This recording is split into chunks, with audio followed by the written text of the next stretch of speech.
රහසෙන් දන් දීම ගැන උන්වහන්සේ කඳුඩ දේශනාවදී අපිට ඉතා වැදගත් කාරණා කීපයක් කියනවා. ඒ තමයි දැන් මේ 6 වෙනි පරිච්ඡේදයේ 2 සිට 4 දක්වා පද. එබැවින් නුඹ දන් දෙන කල්ලි මිනිස්යන්ගෙන් ප්‍රශංසා ලබන පිණිස සිනගෝගවලදීත් වීදිවලදීත් වංචාකාරයන් කරන්නාක් මෙන් නුඹට පෙරටුවෙන් හොරණෑවක් නොපිබින්න සැබෑවක් නුඹලාට කියමි.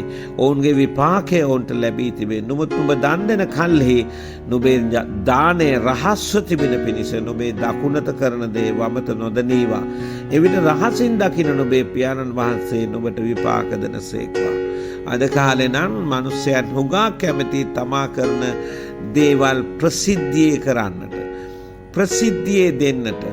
ඒකට හැම අතකින්ම හොරණෑ ගහලා, පීකර් දාලා, පෝස්ටර් ගහලා තමා මේ වගේ දෙයක් කරන්න යනවා කියලා අර බෙදා දෙන තරමට වඩා තමාගේ ක්‍රියාව පිළිබඳ ප්‍රසිද්ධියට පත් කරන්න අතිවිශාල ධනස්කන්ධයක් වැය කරනවා.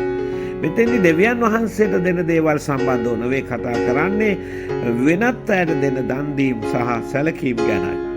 එනිසා එය දෙන විට අඩුම ගානේ කොතරම් නිහඬතාවයක් ගත කරන්න ඕනද කියලා කතා නොකර මේ කියන්නේ ප්‍රසිද්ධ නොකර කරන්න ඕනද, දකුණු අත කරන එක වම් අත කොච්චර ළඟ සීමාවක්ද තියෙන්නේ.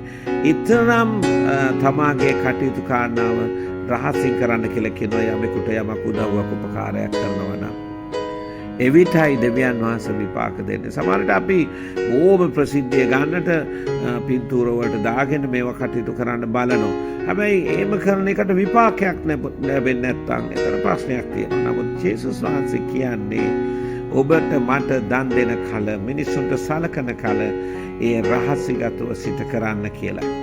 එවිට උන්වහන්සේ උත්තර දෙනවා. කවුද? පියාණන් වහන්සේ ඒක දකිනවා.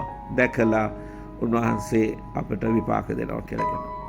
එතකොට දන් දෙන්නේ විපාක බලාපොරොත්තුවෙන් නොවේ වෙන්න පුළුවන්.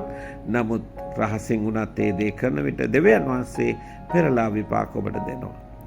දීලා බලන්න, කරන දේ රහසිගතව උන්වහන්සේගේ ගෞරවය විතරක් සොයන්න. එවිට ස්වාමින් වහන්සේ ඔබව බොහෝ සෙයින් ගරු කරනු ඇති.